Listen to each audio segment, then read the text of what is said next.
Are you going to be traveling out of the country soon and don't know what to do, what to take, what the weather is going to be? And I am talking specifically about Africa. Are you going to Nigeria? Are you going to Accra, Ghana, to Kumasi, to the Cape Coast, and you don't know what to pack? You don't know what it's going to look like. You don't know how to even be prepared for this. Well, guess what? I am glad you are watching this because I am from Nigeria born, lived there till I was 9 years old, and I have been in the United States for a very long time. But guess what? Every year I travel back home because I have family members there, and I travel back home. And so I am very, very acclimated to what needs to happen. And I am here because I have a group that's going to Africa in a few weeks, and the questions have been pouring in. What do I wear, Biola? What do I wear? What do I need to put on? What is the weather like? What do I need to get together? Who do I need to call this? Do I need to... just confusion everywhere. And so I want to let you guys know you don't have to be confused. So stay tuned. Watch this to the end of the video, and I'm going to give you some helpful tips as to what to do to prepare your trip for Africa. Let's get started. So the very first thing that you are going to have to do is to have a passport. So a lot of people don't even have this. So you want to travel overseas, but you don't have your passport. And so that's the very first thing that you need to do is you need to apply for a U.S. passport. And once you get a passport, you need to get, some of these countries require you to have a visa. So once you get this, you can pretty much travel outside of the United States, okay? Once you get a passport, a U.S. passport, you can travel outside of the United States. But if you are going to certain countries, you are going to require a visa. And that is just that country saying, hey, we can have them here. We vetted them. They are good to go. So I have a U.S. passport, but I was born in Lagos, Nigeria. And I lived in Ghana. But this right here is an American passport. But I have visas to Ghana. And so what you have to do is once you go to the post office and you request to have this, you can go online and you can, and I'm not going to get, this is not the video for that. But once you get your passport, come back and watch this. Because once you get this, then you will need to fill out an application, the Embassy of Ghana, and you are going to have to send this off with some other required documents to get your visa. And once you get your visa, you are going to get a notification in here. They're going to send you back this, and it's going to have a visa stamped in here. And so if you want to go to Sierra Leone, you're going to have to send the same passport to the Embassy of Sierra Leone. It's online. All of the information is online for you to do this. Believe me, I did it myself, and if I can do it, I know you can. And once you send this, they'll send you a receipt, and they will also send you this back, and you will also have a stamp in here asking you, well, letting you know that you have multiple entry or you are just doing it 1 year. So one of the questions that they'll ask you on your application is this for multiple entry or is this for one-time visit? And I always opt for the multiple entry because I don't know. I might need to go back and I don't need to pay another $100. So it's $160 for multiple entry and $100. Don't quote me on that. You might just want to check that out. But once you get this, you are good to go. Folks, let us travel. Let us get outside of our small confinements and begin to explore this amazing world that God has for us. So get your passport. And then once you get your passport, if you need to go into other countries that require a visa, go ahead and get your visa. So now that we have the visa back, now that we can actually go, now there are some exceptions. I remember last year, or I think 2 years ago, I went and my visa in Ghana had expired. And they had an inch. So at the airport, they actually gave me a temporary visa, and so I was able to be there because of the temp. But you don't want to do that because I think it was extra, and it was for like 1 year, and I didn't want that. But so you can take care of that there, but you definitely don't want to do that, because what if they're not doing that anymore? You just don't even want to be caught up with that. So let's get this out the way. Another thing that you guys have been asking me, or a lot of people are always asking me, is what do we need to take? What shots do we need to take? Do we need to take the COVID shot? Do we need to take malaria? Do we need to take any type of shots? But let me tell you this, the only shot that's required to travel is your yellow fever shot. So you have to take this. It's a vaccination. It's a yellow fever. And most of the time, your health organization that's in your city, they administer that. I took this about 10 years ago, or I don't know, a really long time ago. And it comes in a little plastic thing that they give you. But anyway, it's going to be a yellow piece of paper that you have to that they're going to give you after you take the shot. I want to say that it was about $200 for this shot, but once you get it, it's good forever. I want to say like 10 years or 20 years, or probably indefinitely. But you want to get this, because once you get to Ghana, before you even board to go to Ghana, they're going to ask you for this. So get this, get the visa, and then make sure you get this. You do not have to have a malaria shot. They have you can ask your doctor, you can go and ask your doctor for a malaria pill, and they have malaria pills there. And I get malaria pills all the time to take with me, but guess what? They have malaria pills there, and their malaria pills are way better than the malaria pills in America. But I take it anyway, and I take it down there, and when I leave it with my people. I leave it with my family members, because I'm not gonna get malaria here. There's no malaria in America, not yet. By God's grace, never. So you need to get the passport, you need to get your visa, you need to make sure that you have your yellow fever shot. Once you have gotten all of these 3 things together, you've booked your flights, you've gotten your hotel and your stay and accommodation, you are ready to go. You are ready to go. Now, let me tell you another few things that I think that is very, very necessary. You need one of these. You need a fanny pack. So depending on whatever airline you're traveling with, they might allow you 2 suitcases or 1 suitcase, or definitely 2, definitely not 1, but definitely 2, because I always take 2.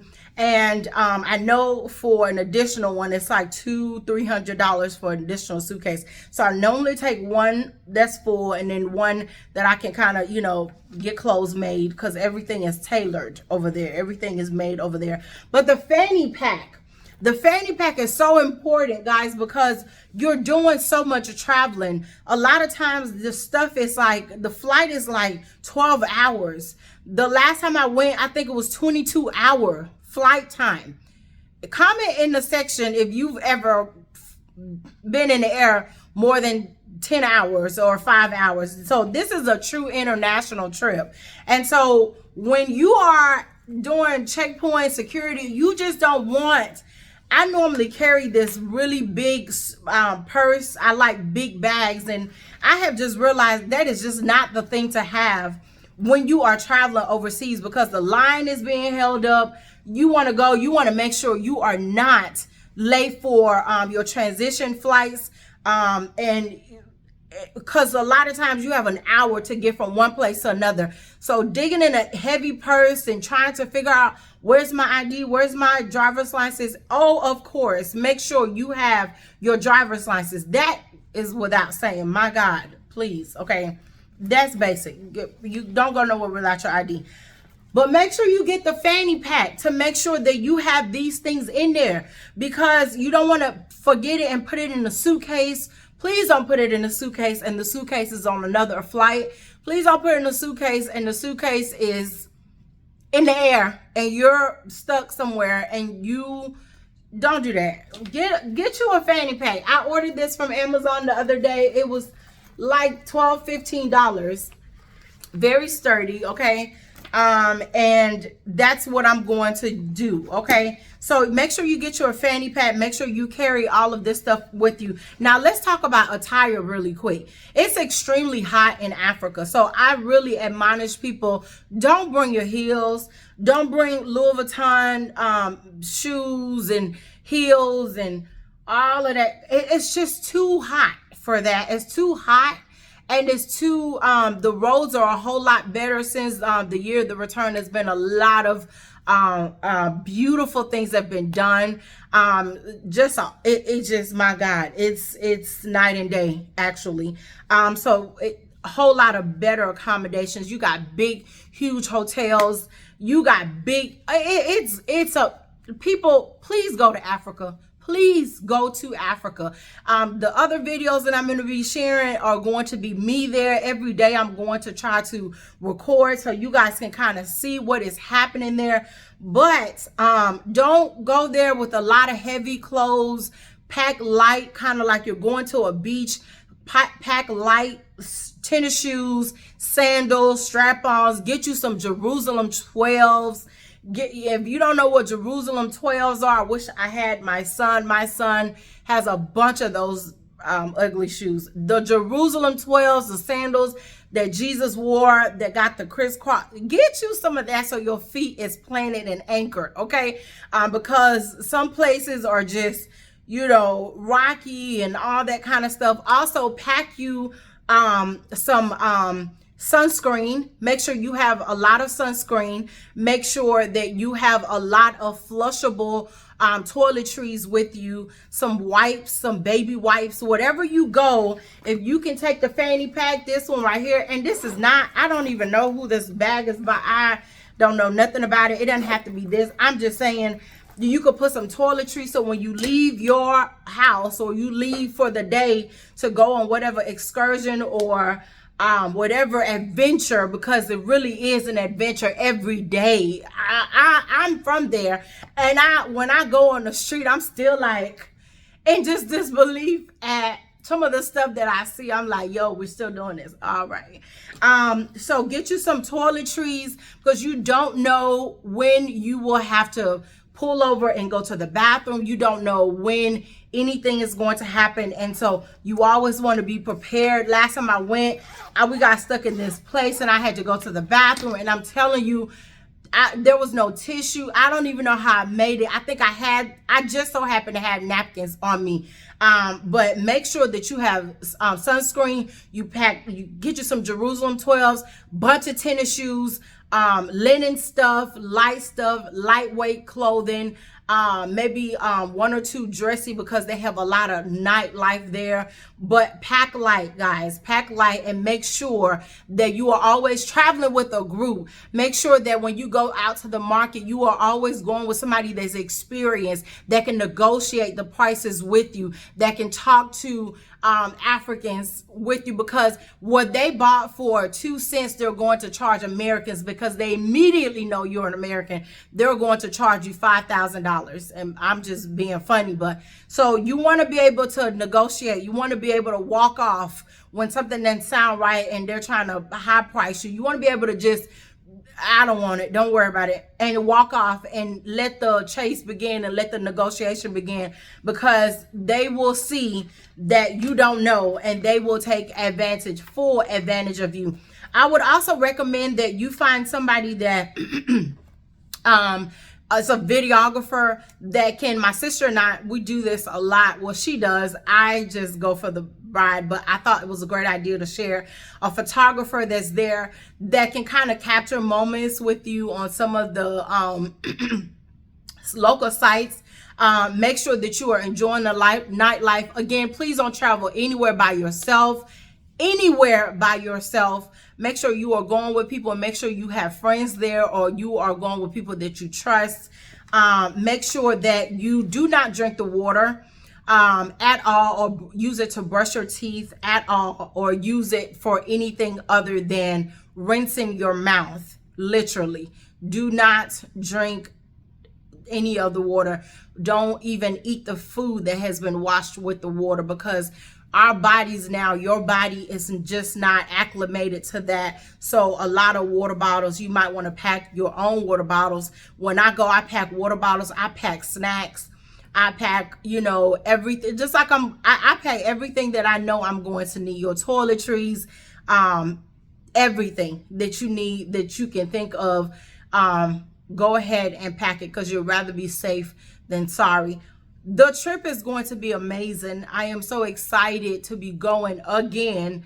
Every year I go, I just have a good time. I want to remind you to have fun. I want to remind you to eat the food. Don't be afraid to eat the food.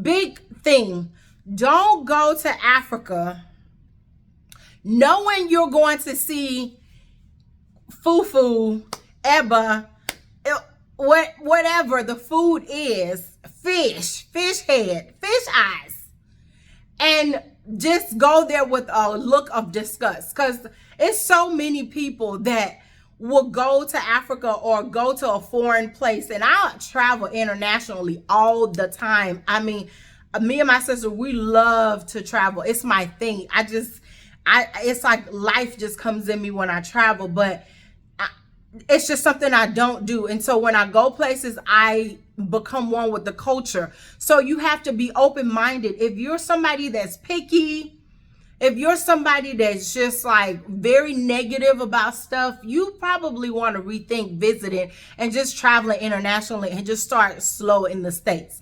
Because you go and you see some of this, the poverty, if you go and you see some of the culture, it's just culture. It's our culture that you are downplaying. It's our culture that you're embarrassed. It's our culture that you're frowning and tuning your face up at. And that's not good. And the people know when you just don't like something, and that's not what we want to do. So I want you to be open-minded. I'm ready to see everything. I'm not gonna judge anything. I'm not going to judge any food. I'm gonna try it.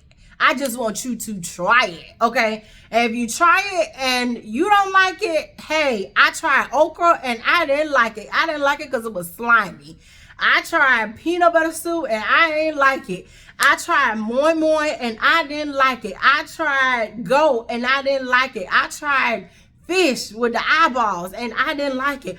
And so just go about and just be optimistic, very, very positive, and go and experience. Because first of all, it's too expensive to not go and experience. It's too expensive to be tooting your face up. It's too expensive, not there, but getting there. Like the ticket is like almost $2,000 for tickets. So it doesn't make any sense for you to go overseas and you're just not, you know, that's terrible.